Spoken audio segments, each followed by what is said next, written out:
Get that gun up! Here's something you should know. The United States is conducting 3,500 military missions per year in Africa. That's around 10 missions a day. But if you want to know why we're there, you have to travel back to a time before the so-called War on Terror began. Our war on terror begins with Al-Qaeda, but it does not end there. Before President Ronald Reagan described Muammar Gaddafi as Mad Dog of the Middle East has a goal of a world revolution, Muslim fundamentalist revolution. back to the Cold War era when the discovery of oil reserves off Africa's coast drew the United States' attention. That's where we need to start to understand why the U.S. is on a continent where it's supposedly not at war. And yet at least 36 U.S. soldiers have died there since 2001. You heard Senator Graham there. He didn't know we had 1,000 troops in Niger. Did you? No, I did not. Hey fam, I'm Imayan, this is AJ Plus, and this Sunday we're exploring the United States military presence in Africa, its impact, and how it may actually be fueling the ever-expanding war on terror.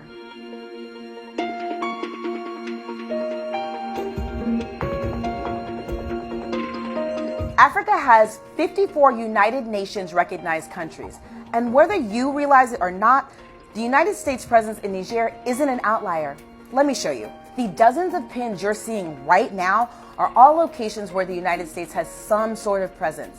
Each pin represents a U.S. military training, advisory or tactical deployment, partnership or base. And according to Nick Turse, a fellow at the Nation Institute, the number of pins we're seeing demonstrates a huge increase from previous years. On any given day, generally there are somewhere between 6,000 and 8,000 U.S. troops scattered across as many as 49 countries. He says the United States Africa Command, or AFRICOM for short, made a 2,000% increase in the amount of missions and exercises over the course of just 1 year. If you're wondering how Africans feel about the U.S. on the continent, don't worry. We'll get to that a little later. But right now, you need to know AFRICOM is leading the United States efforts in Africa. We reached out to them, and in an email response to AJ Plus, AFRICOM said, its goal in Africa is to work with partners to disrupt and neutralize transnational threats, protect U.S. personnel and facilities, prevent and mitigate conflict, and build defense capability and capacity in order to promote regional stability and prosperity. Whew!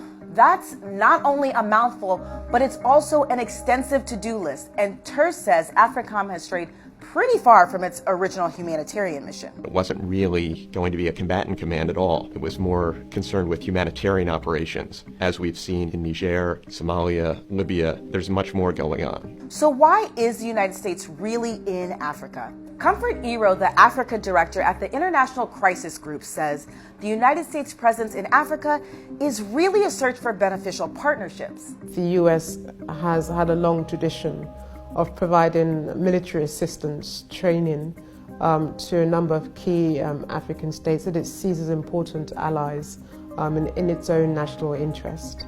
Is the United States agenda the same as the local citizens and communities it's trying to partner with? Some don't think so.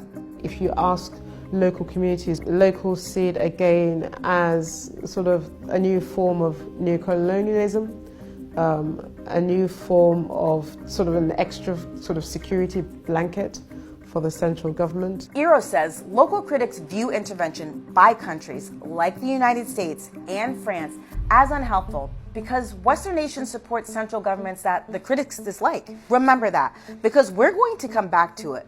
But before we go deeper, we need to break down the overarching theme in the United States' presence in Africa. And it's something you've heard a lot about in the last 20 years, combating terrorism. The idea of Africa being at the forefront of terrorism prevention isn't some post-September 11 revelation for the U.S. Because before terrorism, there was oil. Africa really caught the U.S. military's eye when huge oil reserves were discovered in the Gulf of Guinea in the 1960s. The U.S., which already had global footprints, was largely absent in Africa at the time. Africa became sort of the stomping ground, and you saw sort of proxy conflicts, tensions, global tensions between Russia and China. But the United States' presence in Africa isn't only linked to the continent's natural resources. In the late 1990s, the world saw deadly terrorist attacks in Africa, and security concerns became a part of an international narrative. The 1998 car bombing attacks against U.S. embassies in Kenya and Tanzania were linked to